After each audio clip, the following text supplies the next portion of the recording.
Glenn here, Monster Guitars. And almost no sooner have I finished this guitar, the Paul, the coffin shaped guitar, then I am going to make a change to it. It's not part of building the guitar, so I haven't included it in that because it's an optional change. I don't have to do this, but I've decided I think I would like to. Come in closer, I'll show you what I'm going to do. So, the bridge. I like this bridge. It's an unbranded bridge. It's not Wilkinson or anything more expensive like Hipshot or Shaler or whatever. But I like it. It looks good and I think it works as intended.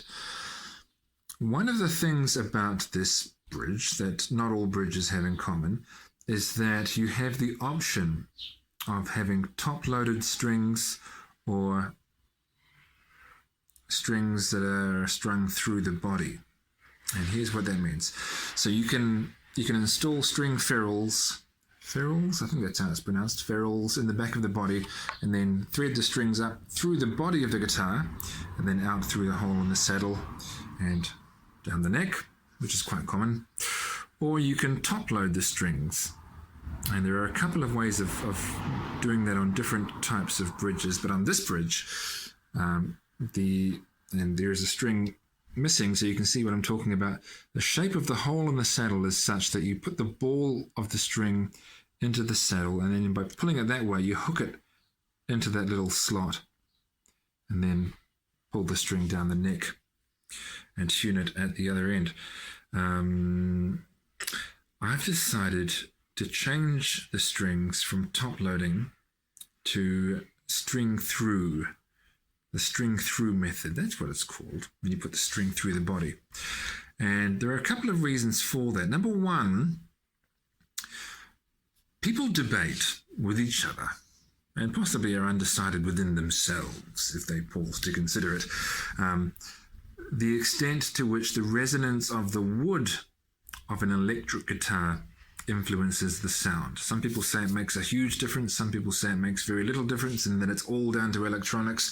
But I will say this, if it does make a difference, then it's a difference that I would want. I would want to have the resonance of the wood present in the overall sound of the guitar, and I'm not really getting that given the way that it's currently set up.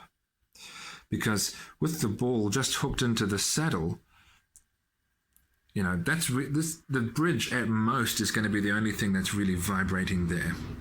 So I'm not going to get any resonance of the woods, because there are numerous types of wood. Whereas if I string the guitar through the body, then if the resonance of the wood does make a positive difference to the sound of the guitar, I'll get that benefit because the body will be vibrating more. And the other reason is that, you see, there are a couple of different ways that top-loading bridges might work. Some of them work, as they have in the past for me, by having holes in the end of the back of the bridge there, so you feed the string in and then thread it up through the saddle. And when it does that, it will be, of course, pressing down on the saddle a fair bit. And of course, when you string it through the body, the string comes up through the body and then bends over the saddle and goes down the body. So again, it will be pressing down on the saddle quite a bit. With this method, it's just not doing that, is it? You can see why not, because it's just hooking onto the saddle and then tugging that way down the neck. So there's no downward pressure. And I think it would be better to have some downward pressure on the saddle, because that way when you lower the action, as you may want to if you want to have very low action, so you lower the saddle will go down as you expect. There's no possibility that the saddle might be floating a little bit as it could be here, which you certainly wouldn't want. I just think it would be better to have downward pressure on the saddle.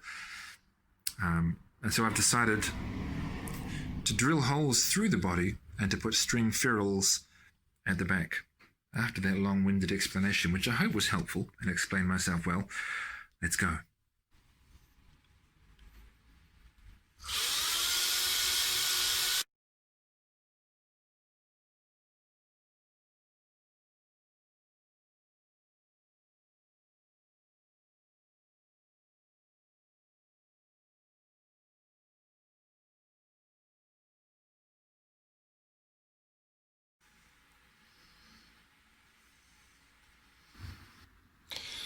the bridge is off, and I've filled the old screw holes.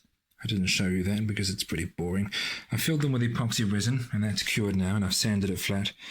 I'll sort out the oil finish before I'm done. The reason I did that is that when I put the bridge back on, and indeed the basis on which I want to drill my string holes, is with the bridge moved that way just a little bit by about 2 millimeters. It's workable and usable where it is, but in order to have the intonation set up properly, I have to have the saddles on the bridge adjusted to their limit. And I don't like being in that position. I always like to have a bit of movement either way. So I'll move the bridge. While I'm working on it, I figured I would do that as well. Then I will screw it on, the bridge plate, and I will use those string holes as templates to drill the holes in the correct location for the string holes. Clever, eh?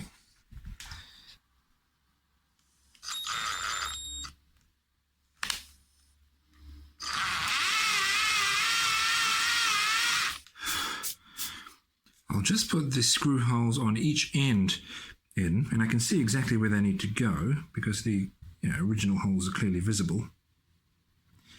And then I'll screw those on and use the bridge as a template for the rest.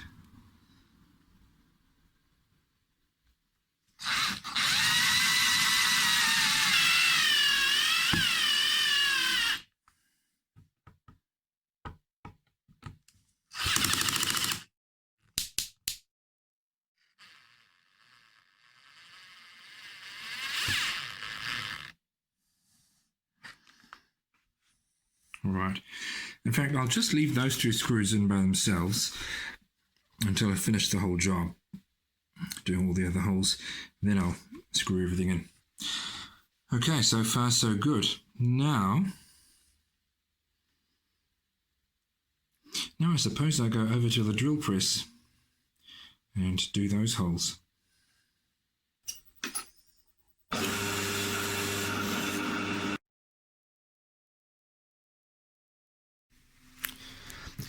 Using a template that I bought online, I've drilled the holes in the back for the string ferrules. The ones that I'm going to be using in this case are slightly larger than the standard size, which is what's used in the template. So I'm going to drill them out a little bit larger just now on the drill press.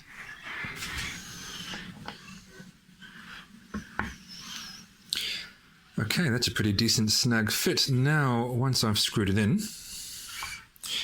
I will have a guitar that I can string through the body.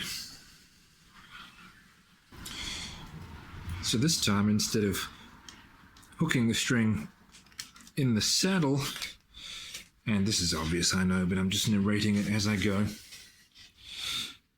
I poke it through from behind.